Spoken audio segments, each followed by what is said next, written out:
Today, my friends, I'm going to be showing you how you can automate fishing with Create. We're going to be using a fancy new add-on that's going to make it so much easier. Mojang said that we can't AFK fish anymore, and I say, yes we can. So if you are new here, then be sure to hit that subscribe button and remember to leave a like. So today, I'm going to show you how you can use this bobber detector to set up automatic fishing. It's a little bit janky to set up and it's a little rough around the edges, but that's what you can expect from a brand new mod. So the add-on is called Bobber Detector. It's going to require you to get into the brass age so you can make one of these smart observers, but once you've got that, you're pretty much good to go. Additionally, you're going to need to get 2 pulse extenders, 1 pulse repeater, and assorted create items. But we're going to be starting off with a deployer.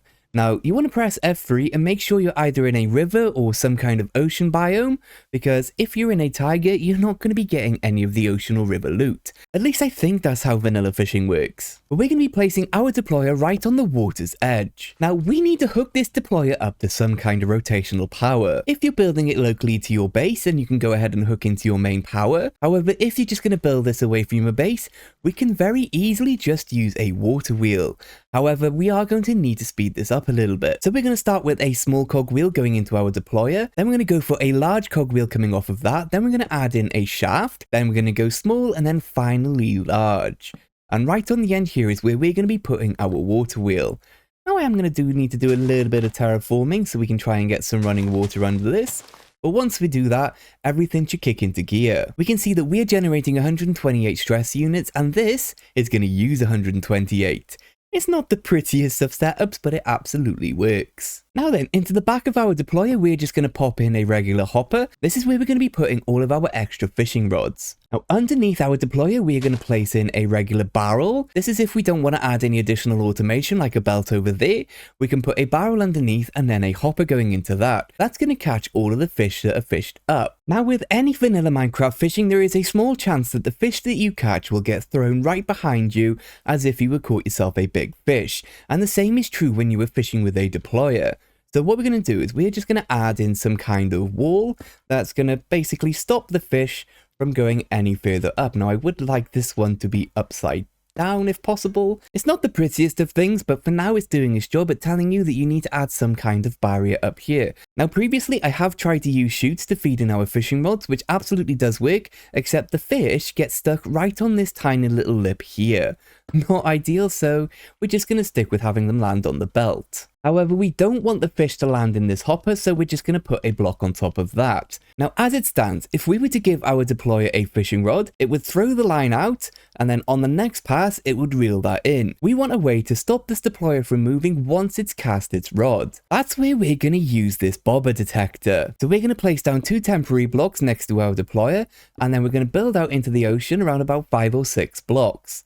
Then while facing our deployer direction, we're going to place our bobber detector on the end. And as you can see, it highlights a cube area where it's going to be detecting our bobber. So as long as our bobber lands within this box, it should be detected. And when this lights up, what it means is it's sending out a redstone signal. Redstone signals, we are going to be using a redstone link. And to keep things simple, we're just going to use a fishing rod as frequency 1. Now it's time to do some redstone. Now don't worry, it really is quite simple. I'm going to walk you right the way through this. So 1 block away from our deployer, we're going to be placing down a block that can transfer redstone signals. I think it's pretty much every full block excluding glass. On the side of the block right next to our deployer, we're going to place down a redstone torch. Now in the opposite side, we're going to have a pulse extender facing directly into this block.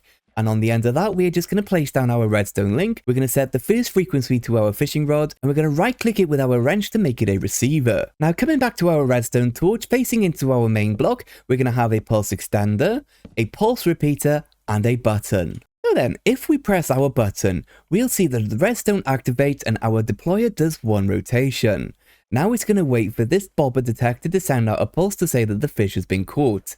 It'll then send out another redstone pulse, activating our deployer 1 more time, and that reels the fish in. However, we don't want to have to come back here every single time. Activate our deployer with a button. That is where this pulse extender and our bobber detector is going to come in handy. So if you were using a water wheel setup like me, we're going to go over to this pulse extender here and we're going to change this all the way to 40 ticks. Now then, if you are using your main rotational power from your factory, you're going to have to adjust this to try and work with your system. We need to send out a pulse long enough for our deployer to pull the fish in and then send the rod back out, and then the redstone torch can turn back on. It's a little bit of trial and error if you're not using this setup, but if you are using a water wheel, then 40 ticks should be fine. Now then, we are not going to be using this setup over here where we're going to be using our hopper.